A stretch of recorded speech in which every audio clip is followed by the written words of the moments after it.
Hi, welcome to Integrative Preparedness. I'm Steve Smith. I wanted to talk today a little bit about mags, groups, teams, things like that. I get a lot of questions about it.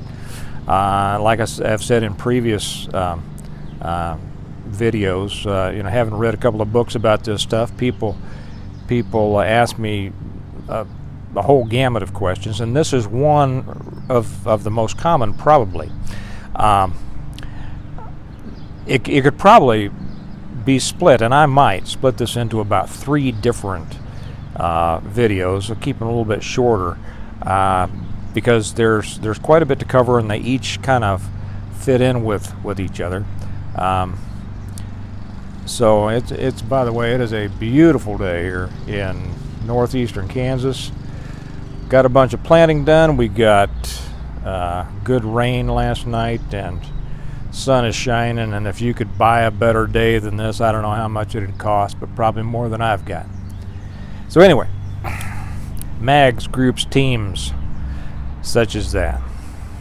Like I say, I'm not a proponent of these things when they are constructed before an event.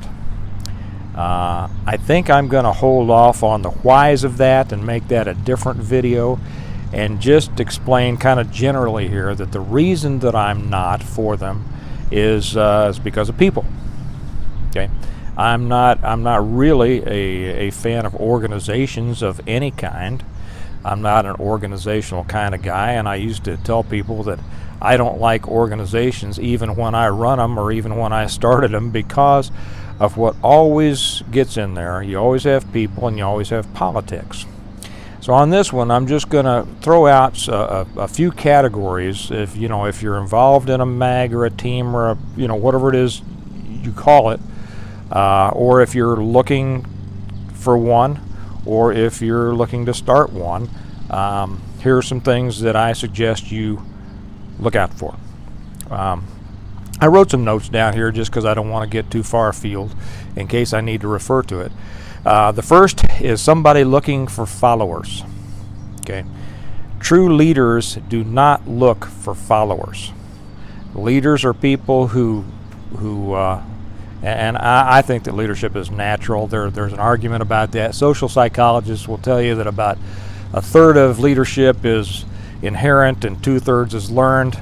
I will disagree with that. I know that there's a lot of organizations that spend a lot of time and money with their so-called leadership schools, and of course they will definitely disagree with me because they want to be able to think that leaders can be made and trained and all that. And that, if that's what they feel, that's okay. I disagree. When you can train, so it's kind of like training somebody to be original, or to train somebody. And I love this I've had a lot of businesses throughout my life, and when I found out that they were teaching and had college degrees in entrepreneurship, it made me laugh, because the whole thing about being an entrepreneur is starting something, thinking about something, starting it, building it yourself. And so, if they can train people to do that, okay. But I have a different view, and I think if you can train somebody to do something, you're training them to manage, not to lead. Leaders don't really particularly care if anybody's following. They're going to do what's right, and they show by example. And people see their example and decide to follow that example, and that becomes an integrated type of organization. So be watchful of people that are looking for followers. It probably means that they don't have enough going on in their life right now, or they don't have enough people following them, or stroking their ego or whatever, and they need to build their own little group, and so that's what they're after. It doesn't mean that everybody who has a group or runs a group is like that. I'm just saying watch out for that. That's a telltale sign for trouble. Another kind of person, if you're a person who has a group or is wanting to start a group, is be careful of the people who are looking for leaders. The world is full of followers, and And while I know that, the great armies of Asia and Europe and every place else were made up of people who needed other people to follow so they'd have something to eat and something to do, when you have a bunch of people that are made up of followers needing a leader, you don't necessarily have people that you can depend on to think for themselves, to have some of the very basic qualities that you would want in a dynamic group. So watch out for that. I'm referring now. Watch out for people who are looking for an identity. People who don't feel good enough about themselves are always attracted to groups through which they feel they will be able to adopt some kind of identity for themselves. Teams, religions, political parties, all sorts of things, all sorts of groups like this are built by people looking for something to be a part of. Now, some of these, it doesn't mean that everybody that does that is wrong or negative in some way. But if you have people who have come to you looking for an identity, you have a recipe for problems. What you want in a real group, just like in any kind of good relationship, a friendship, a marriage, whatever, you want a person who brings an identity to that relationship. Somebody who, as a result of their own experiences and intelligence and judgments, is going to bring something to the table. You don't want somebody who's just coming there to find themselves or be molded into something, by someone else that they hope they can be proud of. Authoritarian personalities. Well, this is one of my favorites. Any organization that is constructed with any kind of rank situation or a vertical management or supervisory or military-like or anything, you're going to find authoritarian personalities within that organization. These are not leaders. They are people who do better within an organization than outside of an organization. They're the ones who, I used to say, they always stay in kissing distance of their next promotion.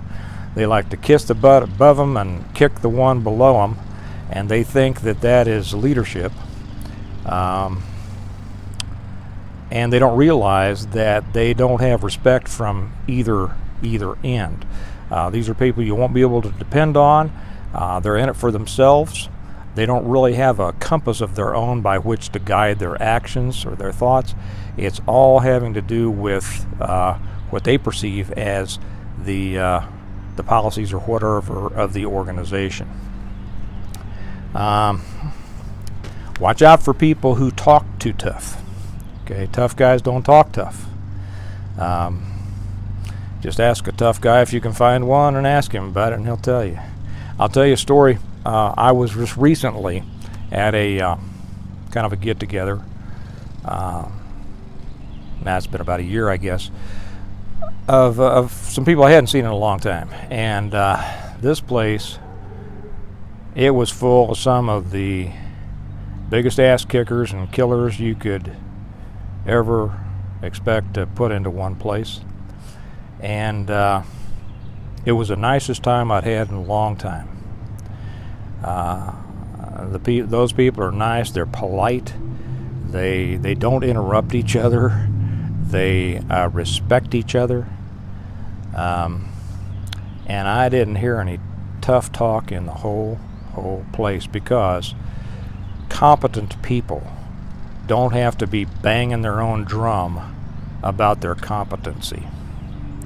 And I come out here into the rest of the world, and I am surrounded by sometimes and deal with this to where everybody is banging their own drum, and it just, well, if you're like me, it drives you nuts too, right? There's an old saying, I don't know who said it, Confucius maybe, who knows, who said that there's no greater sound than an empty vessel being struck. Another one is, they're no smaller package than a man wrapped up in himself. So watch out for the ones who talk tough, the ones who are always talking militaristically, talking like too many military references. The funny thing is that the folks who really did the job don't talk about it like that. Okay, if you're hearing talk like that, it's somebody who wasn't really there on the ground or on the front lines, or very often you'll find the guy wasn't in at all. Okay, but wants to act like it. He just say it just enough around the edges to make it sound like, everybody's going to think he was, and he was something pretty cool. Okay, so watch out for that. Anybody who's talking too militaristically. Let's see. Kind of in the same category. Watch out for guys who are always talking about not necessarily guns. I won't say that, because there's a lot of great gun channels out there. But what they would do, wanting to show you their guns all the time, and if that's what they're about, it shows that they're not well-rounded, because the guns come into play now they're very important. If you need them, it's all about them, right? But they come into play such a small amount of the time. I'd rather have a guy talk about gardening, than his guns, because it kind of shows you where his mind is. Let's see. Anybody that likes to talk more than listen. Okay. First off, if somebody really wants to learn, they're listening. If somebody is confident in their own competence, they have a tendency to listen more than they talk. So be attracted to the guys that aren't talking a lot. Okay. They're usually more competent. They're there to help. They're there to, and because the more you know, the more you realize you don't know, and therefore the more is the opportunity for you to learn something. People who don't much, and I think I have that down here. Yeah, I have this down here at the very end of it. Watch out. There's a certain certainty or even arrogance that only comes from inexperience. Okay. Like I said, competent people tend not to, brag about their competency. But there's a certain kind of personality that, if they know a little bit about something, and they have a tendency to feel apparently that's all there is to know about this subject, and so they don't want to miss an opportunity to let you know all about everything that they know, which is not very much at all, and they're just as certain as can be about it. They're the most self-assured and arrogant people that you'll ever meet, are the people with the least experience and knowledge. And finally, the last one is the guy who's, and I've said guy through all this thing. I deal with more guys than women, but women would be the same way. Is the one who says, "Well, I'll tell you what I'd do." Yeah. If somebody's saying that, he hasn't done it, and he won't do it when the time comes. Like I say, talk is cheap. So if you are in a group, looking for a group, wanting to build a group, here again, I'm not going to say anybody's wrong. I'm just going to say that I am not a proponent of it, and I pretty much disagree with it. Now, I am not against groups. I should say that I'm not necessarily against groups, but I am for a different way to develop them that I'll put in a different video, because it really falls into lessons from Stonemont. Watch out for these things. They're danger signs. And one of the reasons I will put this in is that I'm not such a proponent of these groups is because they are formed and developed for a situation, unless it's people that are involved regularly in helping the community and responding to emergencies and disasters. Too often they're formed for the purpose of this preparedness idea of Armageddon and collapse and this and that. And when you build something around a hypothetical, you're not going to have the integrity of the group or the quality of the individuals, in my opinion, that will sustain you through an actual event. So that's how I feel about groups, and that's how what I would suggest that you look out for. And I'll come back maybe tomorrow and make another one a little bit more about groups and how I think that they should be formed. So with that, I'll let you go. I got to go out and get some of this pretty day that's still left, and I'll remind you all that we prepare well today so that we can live well tomorrow. Thanks a lot. See you later. Bye-bye.